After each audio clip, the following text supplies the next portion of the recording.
Quelle est la longueur du côté du carré ABCD?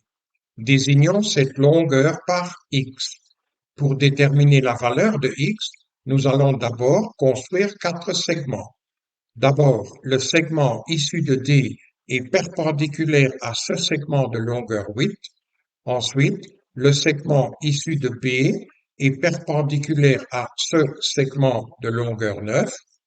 Ensuite, ce segment rouge-là, prolongement de ce segment de longueur 9, et ce segment rouge-là, prolongement de ce segment de longueur 8.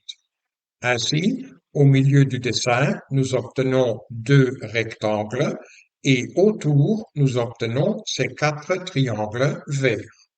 Et ces quatre triangles verts sont isométriques. Pourquoi? D'abord, parce que ces quatre angles en magenta ont la même amplitude. Pour le voir, il suffit par exemple de déplacer ce triangle parallèlement à lui-même jusque là, et ainsi nous voyons que ces deux angles magenta sont des angles alternes internes, qui ont donc la même amplitude. Ensuite, cet angle-là, celui-là et celui-là, ce sont quatre angles droits. Vu ces angles droits donnés et la construction de ces quatre segments rouges. Donc, ces quatre triangles, ce sont des triangles rectangles, et comme un des angles aigus est chaque fois le même, le deuxième doit aussi être chaque fois le même, puisque la somme des angles aigus dans un triangle rectangle vaut 90 degrés.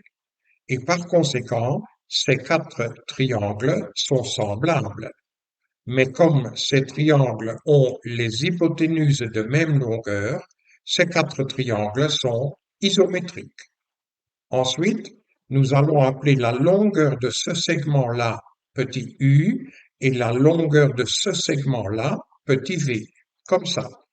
Donc la longueur de ce segment brun, c'est petit u, et la longueur de ce segment violet, c'est v. La somme de u et de v doit être égale à 7. Pourquoi? Parce que u plus v plus la longueur du petit côté de l'angle droit, c'est la même chose que 7 plus la longueur du petit côté de l'angle droit. Par conséquent, u plus v, ça doit être égal à 7. Nous en déduisons qu'ici, à l'intérieur, nous avons un carré. Et puisque u plus v vaut 7, c'est que v est égal à 7 moins u. En plus, nous savons que 9 plus u, c'est la même chose que 8 plus v, puisque 9 plus u, c'est la longueur du grand côté de l'angle droit, et 8 plus v aussi, comme ceci. Mais comme v est égal à 7 moins u, nous pouvons le remplacer par 7 moins u, et en mettant le moins u de l'autre côté et le 9 de l'autre côté du signe d'égalité, nous obtenons ainsi de suite que 2u est égal à 6, et par conséquent u est égal à 3. Et comme u vaut 3 et v c'est 7 moins u, le v c'est 7 moins 3, c'est-à-dire 4. Ainsi, nous avons obtenu que ce U, c'est 3, ce V, c'est 4.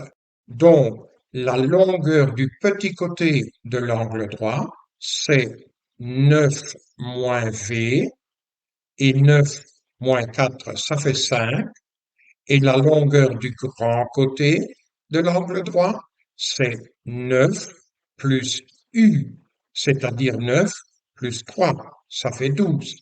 Donc, pour un tel triangle rectangle vert, nous avons l'hypoténuse, c'est x, le grand côté de l'angle droit mesure 12 et le petit côté de l'angle droit mesure 5. Imaginons-nous cela comme ceci. Donc, nous pouvons appliquer le théorème de Pythagore dans ce triangle rectangle qui donne alors de suite que x au carré est égal à 12 au carré plus 5 au carré, Donc, x au carré est égal à 144 plus 25, c'est-à-dire 169. Et par conséquent, le x est égal à 13. Et ce x, c'est justement la longueur du côté du carré que nous cherchions. Par conséquent, c'est le A, la bonne réponse. Lors du tutoriel suivant, nous allons répondre à une autre question de l'Olympiade mathématique.